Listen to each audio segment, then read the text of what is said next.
ऐसा दामाद मेरे को कहां मिलने वाला है? आपके जैसा मैंने कहीं देखा ही नहीं।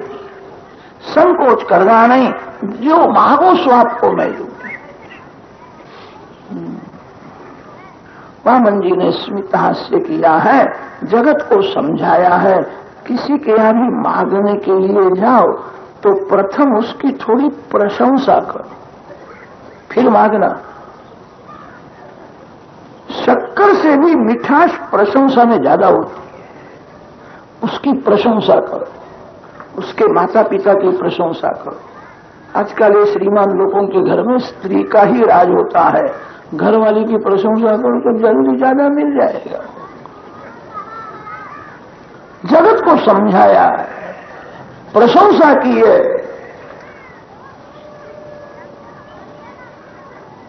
प्रहलाद जी के वंश में आपका जन्म हुआ है। 5 वर्ष के प्रहलाद जी थे, उनका वचन सत्य करने के लिए परमात्मा स्तंभ में से प्रकट हुए थे। प्रहलाद जी महाराज बड़े भगवत भक्त थे। आपके वो दादा है नहीं क्या महाराज? वो मेरे दादा लगते, बड़े ज्ञानी भक्त थे।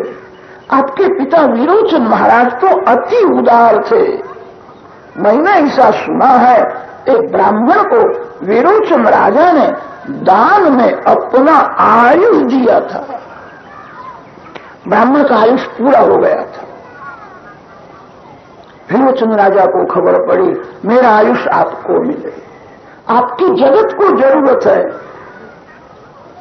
समाज में बहुत से लोग अज्ञान से दुखी होते हैं। दुख का कारण अज्ञान होता है।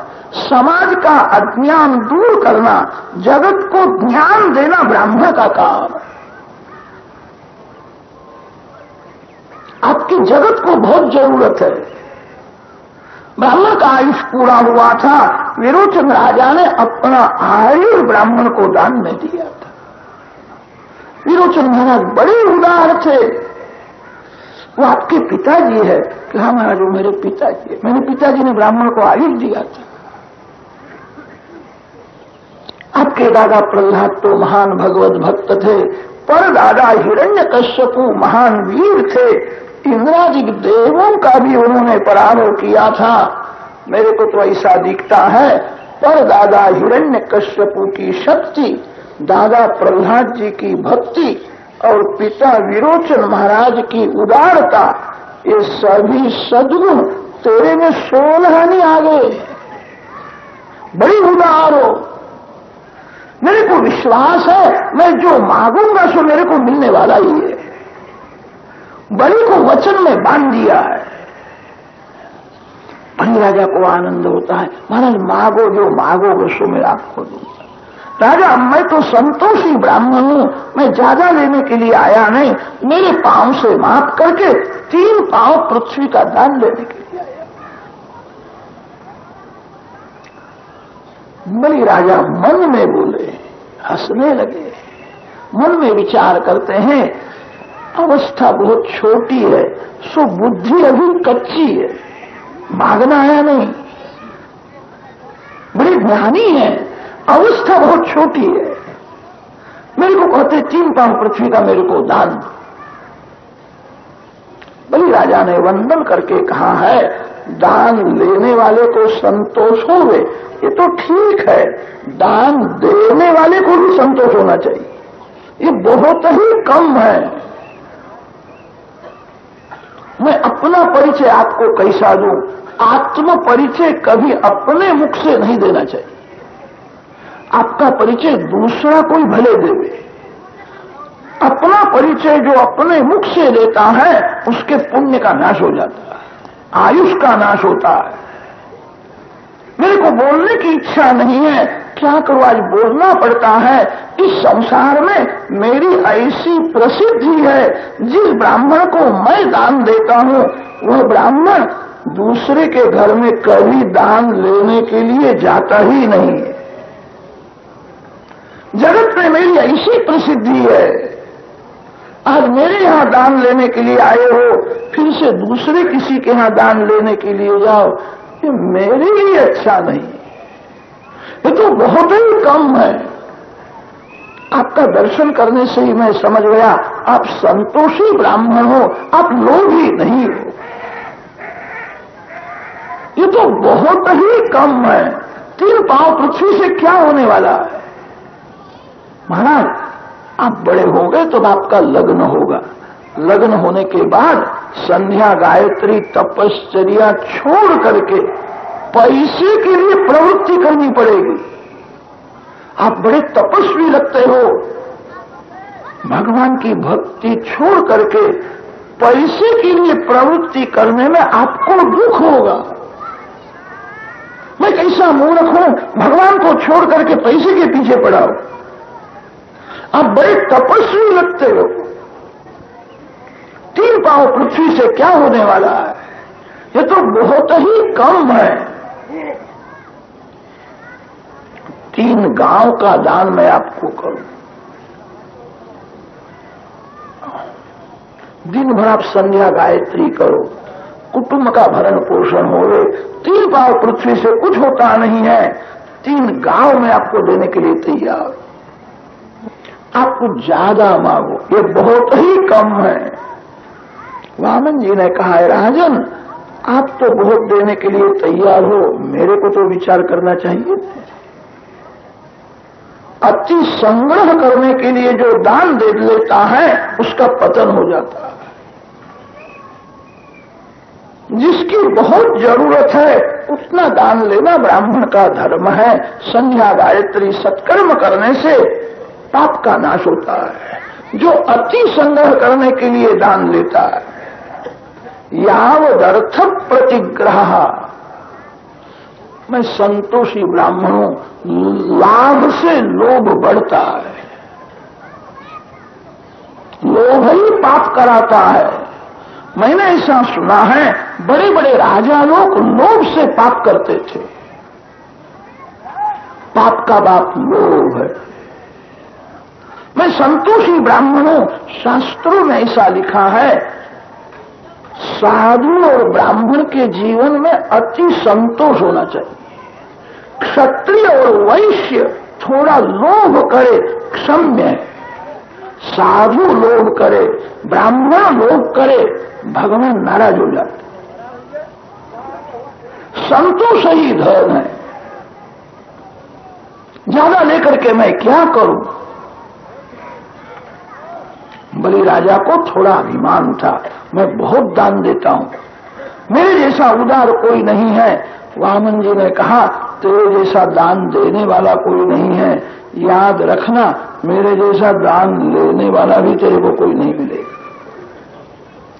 तू तो सब कुछ देने के लिए तैयार है, मेरे को लेना नहीं है। ज्यादा लेकर के मैं क्या करूं? आज तक कहीं भी मैं दान लेने के लिए गया नहीं, आज ही तेरे घर में दान लेने के लिए आया। एक गृहस्थ के चबूतरे में बैठ करके मैं संध्या करता था। गृहस्थ बाहर गए थे, आए और उन्होंने मेरे को पूछा, कौन हो, यहां क्यों बैठे हो? ये चबूतरा मेरा है। मैंने कहा, मैं ब्रह्मचारी हूं, संध्या करने के लिए बैठा हूं, संध्या हो जाए कि फिर उठ जाता हूं। मैं आपको नहीं जानता, उठो यहां से। आजकल बहुत से लोग ऐसे हुए हैं, दिवस में आकर के सब देख लेते हैं और वे ही रात्रि में चोरी करने के लिए आते हैं। उठो यहां से, ये चबूतरा मेरा है। मरने के बाद छाती के ऊपर बांध करके ले जाना है। मानव को ज्ञान नहीं, मेरा क्या है, मेरा क्या है जो बराबर समझता है, वो कभी झगड़ा नहीं करता। मेरा अपमान हुआ, मेरे को कहा उठो यहां से, मैं आपको पहचानता नहीं हूं। मेरी संध्या में, गायत्री में विक्षेप हुआ, मेरे को दुख हुआ। अपनी मालकी की जगह हुए तो दिन भर में गायत्री जप करूं, संध्या करूं, तपश्चर्या करूं, कोई उठावे नहीं।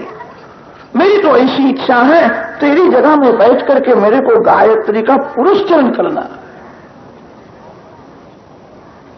बलि राजा को आनंद हुआ, ऐसा तपस्वी ब्राह्मण मेरी भूमि में बैठ करके गायत्री का जप करेगा तो मेरा उद्धार हो जाएगा। मैं ज्यादा लेने के लिए नहीं आया, मैं दिन भर तपश्चर्या करता हूं, अतिशय भूख लगती है, तो मधुकरी मांगने के लिए जाता हूं। मधुकरी में जो कुछ मिले संतोष मांगता हूं। संतोष ही मेरा धन है। बलि राजा को आश्चर्य होता है, अवस्था तो बहुत छोटी है, कैसा बोलते। ऐसे तपस्वी ब्राह्मण जगत में है, इसीलिए तो ये धरती टिकती है। जगत में पाप बहुत बढ़ गया। भजनानंदी संत है, तपस्वी ब्राह्मण है, वे ही पृथ्वी को टिकाते हैं। धन्य है आपके माता पिता को। अब ज्यादा कुछ भी नहीं लोगे कि ज्यादा लेकर के मैं क्या करूं। बलि राजा ने वंदन करके कहा है, आपकी इच्छा अनुसार आज 3 पांव पृथ्वी का मैं दान करता हूं। मेरे को संतोष हुआ नहीं है। महाराज, आपको किसी भी वस्तु की जरूरत पड़े तो मेरे घर में आना। इस घर में जो कुछ है सभी आपका ही है। मैं फिर से आपकी सेवा करूं। आज मेरे को संतोष हुआ नहीं। आपकी आज्ञा अनुसार 3 पांव पृथ्वी का मैं दान करता हूं। वामन जी ने स्मित हास्य किया है, आज 3 पांव पृथ्वी का दान कर दे, पीछे की बात सब पीछे हो जाएगी। आज बोलने की क्या जरूरत है। बलि महाराज संकल्प करने के लिए तैयार हुए हैं। यज्ञ मंडप में शुक्राचार्य विराजते थे। शुक्राचार्य वामन जी महाराज का दर्शन करते हैं, चरण से मुखारविंद तक सर्वांग को निहारते हैं। कैसा ही ब्राह्मण है, दिखता है बहुत छोटा, इसकी बुद्धि कैसी है, ये कौन आया है। शुक्राचार्य बड़े ज्ञानी हैं, चरण से मुखारविंद तक सर्वांग को निहारते हैं। शुक्राचार्य समझ गए ये परमात्मा है। बलि राजा को कहा है, दान देने की उतावल करना नहीं। ये ब्रह्मचारी के पांव कैसे हैं तू जानता नहीं है, उनमें बराबर मैं जानता हूं। ये जैसा दिखता है वैसा नहीं है। एष वैरोचने साक्षात भगवान विष्णुरव्ययः कश्यपाददितेर्जातो देवानां कार्य साधकः। देवों का कार्य सिद्ध करने के लिए साक्षात नारायण वामन जी के स्वरूप से प्रकट हुए। 2 पांव में तेरा सब राज आ जाएगा, तीसरा पांव रखने की जगह ही रहेगी नहीं। तेरे को पाताल में ढकेल देगा। मैं इसको पहचानता हूं। ऐसा दान नहीं देना चाहिए जो दान देने के बाद घर के बालक दुखी हो गए। दान विवेक से देना है। अति दान देना अच्छा नहीं है। बहुत दान देने से भी मन की शुद्धि नहीं होती। दान देने से द्रव्य की शुद्धि होती है। स्नान करने से तन की शुद्धि होती है। परमात्मा का ध्यान करने से ही मन की शुद्धि होती है। श्रीमान लोग बहुत दान देते हैं, अच्छा है, मन शुद्ध नहीं होता है। अति से दान देने की क्या जरूरत है। ऐसा दान नहीं देना चाहिए जो दान देने के बाद घर के बालक दुखी हो गए। ऐसा तो आप कोई देने वाले नहीं हो। शुक्राचार्य समझाते हैं दान विवेक से देना है। घर में जो कुछ धन आवे उसमें से 5वांश भाग धर्म के लिए अलग रखना चाहिए। धन जिसका शुद्ध है उसी का मन शुद्ध रहता है। धन की शुद्धि दान से होती है। 100 रुपया घर में आवे कि 20 रुपया अलग रखना चाहिए। किसी सत्कर्म में, परोपकार में आपके हाथ से उसका उपयोग करो। जिस धन का आप अपने हाथ से उपयोग करोगे वो साथ में आवेगा। बैंक में जो रखा है वो साथ में नहीं आता है। पैसा कमाना बड़ा कठिन नहीं है, हाथ में आए हुए पैसा का सदुपयोग करना बड़ा कठिन है। पैसा लक्ष्मी का स्वरूप है। लक्ष्मी का दुरुपयोग होवे तो लक्ष्मी जी शाप देती है। बहुत से लोग ऐसे हुए हैं, उनका पैसा शादी में ही बहुत जाता है। बहुत से लोगों का पैसा पत्थर में जाता है। कितने लोगों का पैसा फैशन में जाता है, व्यसन में जाता है। पैसा लक्ष्मी का स्वरूप है। पैसे का दुरुपयोग लक्ष्मी जी का अपमान है। धन का विवेक से सदुपयोग करो। पंचमांश भाग धर्म के लिए अलग रखो। भागवत में तो पंचमांश भाग अलग रखने की आज्ञा दी है। मनु महाराज ने थोड़ा नियम में परिवर्तन किया है। पंचमांश नहीं, दशमांश भाग अलग रखना चाहिए।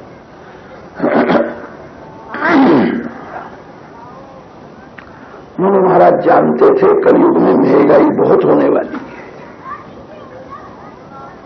इसीलिए मनु महाराज ने नियम में थोड़ा परिवर्तन किया है। दशमांश नहीं, पंचमांश नहीं, दशमांश भाग अलग रखो। 100 रुपया घर में आवे तो 10 रुपया अलग रखो।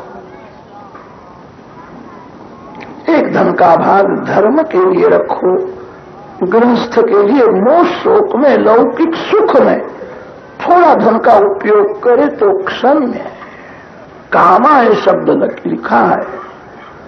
कितने लोगों का पैसा फैशन में ही बहुत जाता है, व्यसन में जाता है। एक धन का भाग काम सुख में, मोह शोक के लिए जावे, क्षम्य है। भविष्य का विचार करके थोड़ा संग्रह करना चाहिए। कलयुग के लोग धन को ही मान देते हैं।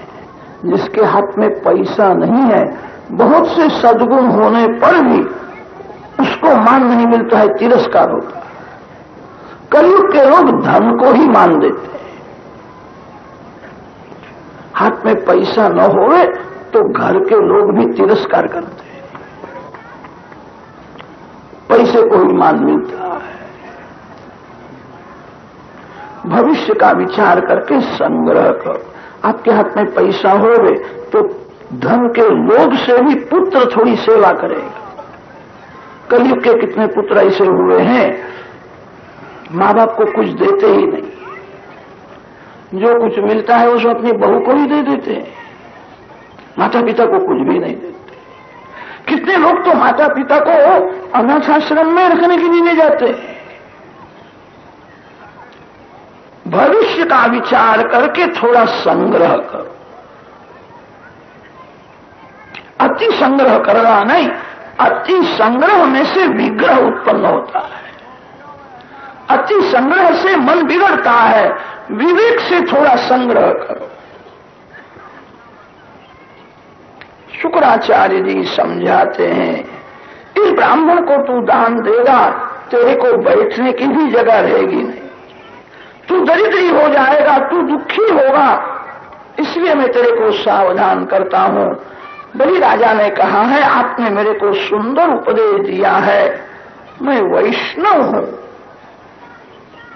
मेरा ऐसा नियम है, मेरे नारायण की पूजा करने के बाद भगवान के चरण में तुलसी जी अर्पण करता हूं और मैं बोलता हूं, मैं शरण में आया हूं, मैं आपका हूं, ये शरीर आपको अर्पण है, मेरा मन, मेरा धन आपको अर्पण है, मैं आपका हूं।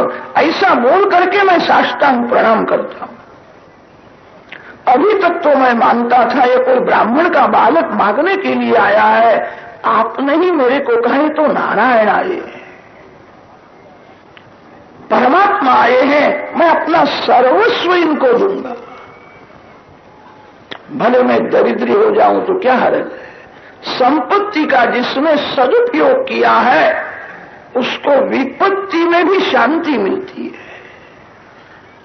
परमात्मा मेरे घर में आए हैं, मैं सर्वस्व दान दूंगा, जगत में कीर्ति मेरी रहेगी। दान देने वाला बड़ा कि दान लेने वाला बड़ा? दान लेने वाले का हाथ नीचे होता है और दान देने वाले का हाथ ऊपर होता है। जिसका लगन होने वाला होता है वो वर राजा अपने को बड़ा सयाना समझता है, मैं वर राजा हूं, मेरी पूजा करेंगे, मेरा जुलूस निकलेगा। ये वर राजा को ज्ञान नहीं होता है वह राजा और भिखारी दोनों समान ही होते हैं।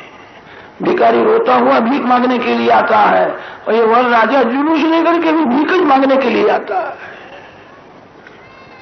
कन्या का दान जो देता है, कन्या दान करने वाला बड़ा है, कन्या दान लेने वाला हल्का होता है। वरांजल युपरिस्थ कन्यांजलि ही मेरी जगत में कीर्ति रहेगी। लोग कहेंगे बलि ने अपना सर्वस्व भगवान को अर्पण किया, भले मैं दरिद्री हो जाऊं, आप संकल्प कराओ। शुक्राचार्य ने कहा मेरे को दिखता है मेरे यजमान का कल्याण नहीं है, अब तू दरिद्री हो जाएगा, ऐसा मैं संकल्प नहीं कराऊंगा। यजमान के हित का जो विचार करते हैं उसी को पुरोहित कहते हैं। तेरा पतन होगा, ऐसा मैं संकल्प नहीं कराऊंगा। वामन जी ने कहा है राजा मैं सब कुछ पढ़ करके आया हूं, मैं संकल्प करा दूंगा तेरे हाथ से। वामन जी महाराज संकल्प कराते हैं। तिथि नक्षत्र का उच्चार किया है। एवं गुण ग्रहगण विशेषेण विशिष्टायाम शुभ पुण्य तिथौ महाविष्णु स्वरूपेण ब्राह्मणाय त्रिपदा भूमिम दातुम अहमुत्सृजे। संकल्प बोले हैं दान लेने वाला भगवान है, भगवान इस रूप से लेने के लिए आए। लेने वाले में भगवान का दर्शन करो। भगवान किसी रूप से लेने के लिए आते हैं और देते भी भगवान है। ब्राह्मण में महाविष्णु का दर्शन है, भगवान नारायण इस स्वरूप से लेने के लिए आए।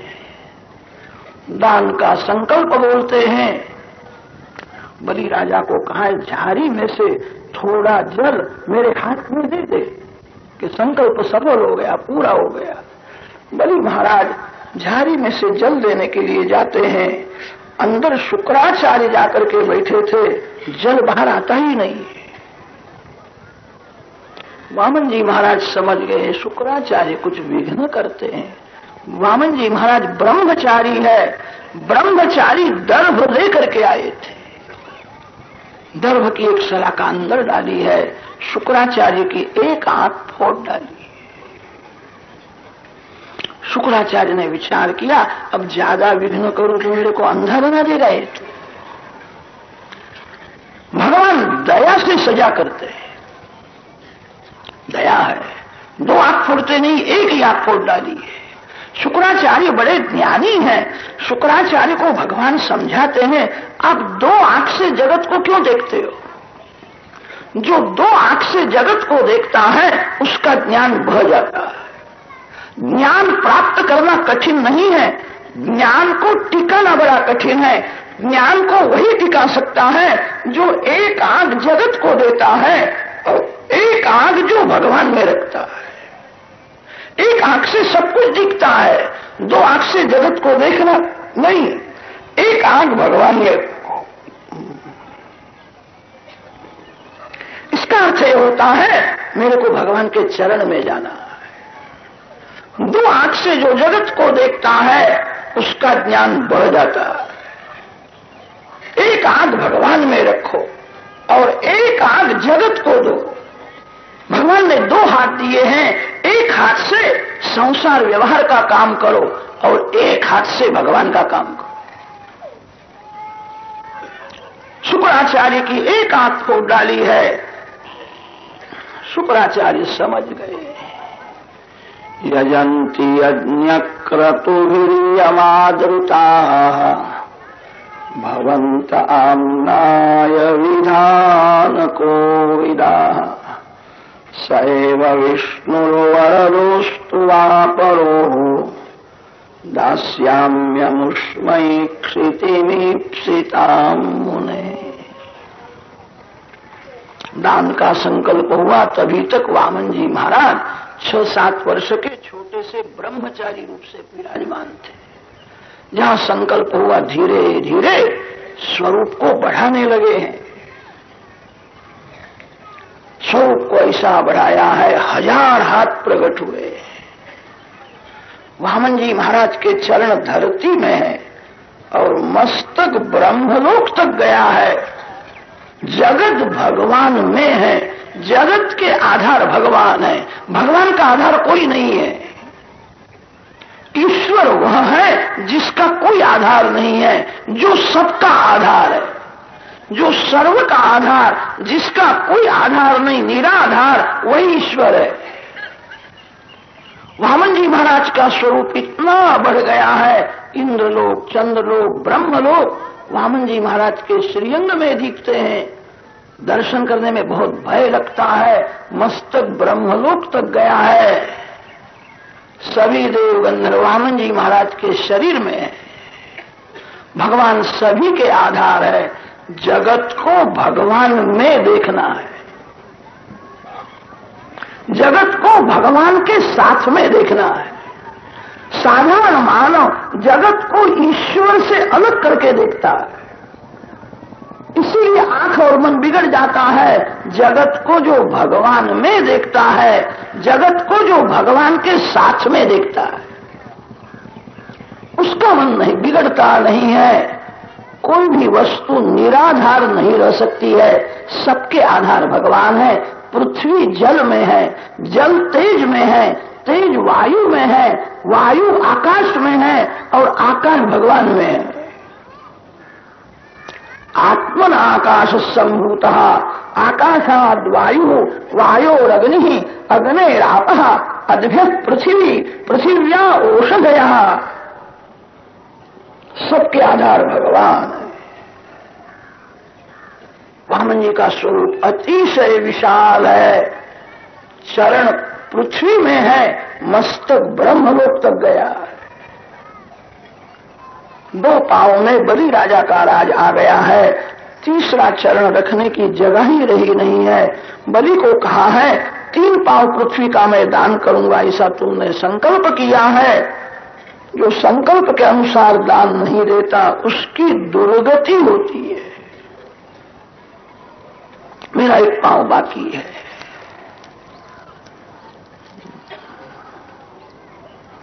बलि जीवात्मा है, वामन जी महाराज परमात्मा है। यह जीव जब बलवान होता है तब भगवान उसके घर में आते हैं। बलवान बनो। बलवान का अर्थ पहलवान ऐसा नहीं होता है। प्रेम बल को जो बढ़ाता है वही बलवान है। द्रव्य बल, बुद्धि बल, शरीर बल, ज्ञान बल, सभी की जब हार होती है तब प्रेम की जीत होती है। जिसने प्रेम बल बढ़ाया है वही बली है। जीव परमात्मा को प्रेम से ही वश कर सकता है। प्रेम बल जब बढ़ता है तब भगवान वामन होकर के आते हैं। भगवान 3 पांव पृथ्वी मांगते हैं, 4 पांव नहीं मांगते हैं, 2 पांव नहीं मांगते। तन, मन और धन, ये 3 पांव है। भगवान की भक्ति शरीर से करो। शरीर भगवान की सेवा में, परोपकार में, सत्कर्म में घिसाओ। शरीर को बहुत सुख देने से शरीर बिगड़ जाता है। सत्कर्म में शरीर को घिसाना है। तन से भक्ति करो। भगवान ने धन दिया हो तो धन से भी भक्ति करो। लक्ष्मी मेरी नहीं है, लक्ष्मी नारायण की है। जो ऐसा मानता है लक्ष्मी मेरी है, उसको मार पड़ता है। लक्ष्मी नारायण की है, ऐसा जो समझता है उसको लक्ष्मी जी नारायण के गोद में बिठाती है। तन से भक्ति करो, धन से भक्ति करो और मन से भी भक्ति करो। मन से भक्ति करने का अर्थ यह है भगवान को मन स्पर्श करे। मन भगवान को स्पर्श करे तो भगवान का आनंद मिलता है। तन, मन और धन, यही 3 पांव है। बलि राजा ने धन दिया, मन दिया, तन दिया नहीं है। बलि महाराज ऐसा मानते हैं दान देने वाला बड़ा है और दान लेने वाला हल्का है। बलि अभिमान में खड़े हैं। दान तो अभिमान को मारने के लिए होता है।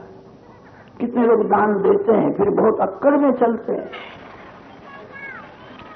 दान से दीनता आनी चाहिए, अभिमान मरना चाहिए। बहुत से लोग दान देते हैं कीर्ति के लिए देते हैं। ये तामसी दान माना जाता है। बलि महाराज ऐसा मानते हैं, दान देने वाला बड़ा है, दान देने वाले का हाथ ऊपर होता है। अरे दान देने वाला बड़ा नहीं है और दान लेने वाला हल्का नहीं। दान भगवान देते हैं।